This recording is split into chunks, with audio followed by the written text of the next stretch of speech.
When I think back on my growth as a writer and a critic, I can pinpoint certain films that were essential to my development in being able to evaluate and analyze art and think about it in a way that's not just superficial, not just, oh, this happened, and then this guy won, and then this girl lost, but to actually step back and think about it analytically, think about it philosophically, think about it and allow it to really shape my own values and my own ideals and my own beliefs. These are works of art that I would not be the same if I didn't watch at the time that I did. Some of them are more mainstream and relatively conventional, such as Titanic. Some of them are more artistic and traditionally viewed as some of the best works of art ever made, such as Ozu's Tokyo Story, or say Rei's Pathar Panchali. However, there is one film that towers above all the others, that being Princess Mononoke, or Mononoke Hime in Japanese, a film released in the late 90s that was supposed to be Hayao Miyazaki's final film before he retired. Though of course he returned to filmmaking, Princess Mononoke would have been an appropriate swan song. It demonstrates with clarity, precision, and devastating poignancy a lot of the themes Miyazaki has been working with since the 80s, if not before. To me, this film feels like a culmination of the ideas and themes and philosophies that Miyazaki has been working with. And there has been no film that has affected my intellectual and artistic development more than this one. Now, it was not the first film of Studio Ghibli's I watched. That was Spirited Away, which I saw as a 6th grader. By the time I watched Princess Mononoke as a freshman in high school while on the western plains of Colorado, I had already become quite accustomed to Miyazaki's intimate strangeness as a filmmaker, the inviting yet surreal worlds he creates for the viewers. What Princess Mononoke did, however, introduce me to was an elevated conception of what fantasy filmmaking can be. A synthesis of non-dualistic philosophy, interpersonal anguish and love, and a refusal to commit to simple answers, while also not relying on postmodern abstraction. This film is precise, and it is haunting, but it is also a film that does not feel the need to bury its grand ideas beneath the surface. The characters are the focus, but they are the focus of a story that extends far beyond them, and they recognize that, and the film recognizes that. It is not an overly intellectualized philosophical discussion like you'd see in Plato, and it's not this romanticist valorization of the individual spirit either. What it is, rather, is a way to use the grounded and very real longings and fears and anxieties of different characters of different backgrounds, especially the two leads, Ashitaka and Sen, as a way for conveying a much wider and more elevated story about how people interact not just with the environment or with themselves or with each other, but how they interact with a world in which these different conflicts between the self and the other, between different sides of the self, between the self and the environment the self finds oneself in, cannot be easily resolved. There's a great essay by Lionel Trilling, one of my favorite critics, that I found myself reading a lot over the summer. It's an essay called The Meaning of a Literary Idea, and it talks about how art does express ideas, but not in the same way that philosophy expresses ideas. Art expresses ideas through its form. The forest is not some pastoralized Arcadia, not some locus amenus, as the Romans would say. And it's also not just a simple materialist construction of specific trees and plants that happen to fit together on a scientist's charts and graphs. Rather, it's a mysterious, opaque place. A place that is kind of terrifying, but also beautiful, and offering possibilities beyond the individual ego.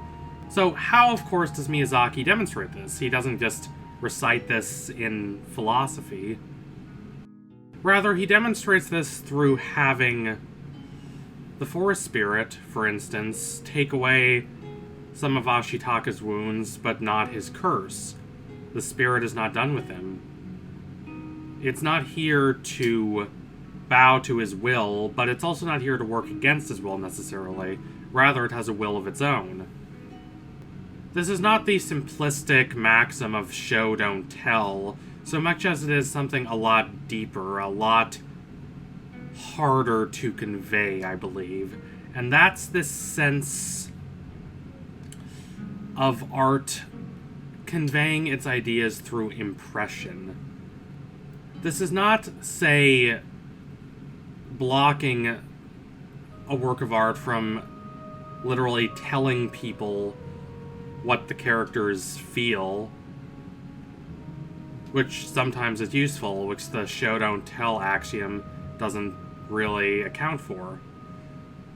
And it's also not this superficial sense of showing that's very obvious and superficial, and that just kind of provides a rather simplistic and one-dimensional view of a work of art.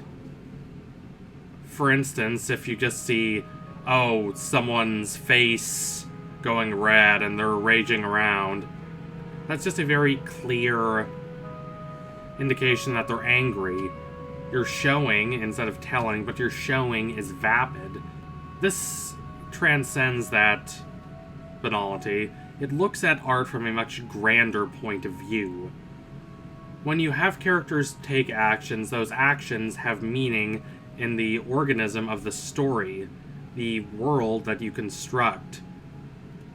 Every action means more than just, oh, character A goes and wields an axe or talks to someone.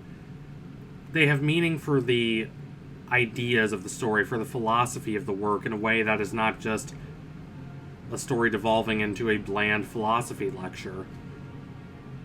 Trilling lays this out very specifically, but I think Miyazaki understands this intuitively. I think a lot of the best artists do, although there's not a lot of art that's really of the level of Princess Mononoke. And I believe this is a major reason why the work captivated me like it did. When I first saw Princess Mononoke, I was completely silent during the credits. I did not know what to say. I was struggling to process what I had experienced. This was not instant love, for the record. I would now, if you asked me, probably call this my favorite film of all time. And I do not say that lightly, but it took a while for me to understand how much I loved it. But I immediately felt how it shaped me. That I was getting a different depth, a different level of feeling out of this work of art that I was not accustomed to. And I could not stop talking about this film. And even now, I am extremely willing to launch into a conversation about Princess Mononoke if someone brings the film up. Not just because it's that good, but because it's that captivating. This is a environmental film that goes against the simplistic dualities of a lot of environmental films where humanity is evil and nature is this platonic, beautiful purity. This film has no use for such simplicity. Even compared to Nausicaa, a film I like, Princess Mononoke is on a different level. Nausicaa is a great film. I do not think Miyazaki himself has ever made a bad film. But it's also a film that's easy to just accept as a relatively normal environmental film. Princess Mononoke does not let you off that easily. It's a film where the humans are varied. There are some who are just greedy and exploitative and delusional. And there are some, like Lady Eboshi, who are leaders to their people. They want to try and help those they're in charge of to make their lives better. They genuinely believe in these ideals of progress and industry and improving the lives of humanity. It's not good humans versus bad humans, necessarily. Lady Eboshi does go along with the so-called bad humans. It's just a film of people who are flawed and anxious and all have their own desires and ideals that they're trying to fulfill. This is the real world, and there are no simplistic answers to these environmental concerns, but at the same time, that does not mean that one can just ignore these concerns or just shrug their shoulders and say, oh, well, we all need to learn to live together. We all need to just hold hands and sing happy songs. To a certain extent, the conflict between the world of nature and the world of industry is one that does not offer an easy resolution. The creatures of nature in this film become fanaticized just as much as the humans, but they have a genuine attachment to the natural environment that they know is being lost. They know the era of this magic forest, this enchanted rural world is ending, and they want to stop that from happening, but they can't. By the end of the film, that world has ended. There is no going back. The forest spirit may not be dead necessarily, but the forest spirit is not coming back in the same form that it was in before. Meanwhile, humanity is not going to abandon its ambition. Irontown will be rebuilt. The desire to create, to build, to construct, that will go on. The question is how that desire, that burning will of creativity and industry will interact with the necessary and regenerative powers of the natural world. Ashitaka and San are these two emblems of these two different worlds, and that's why they can't be together. It is not just philosophical, but it is philosophical.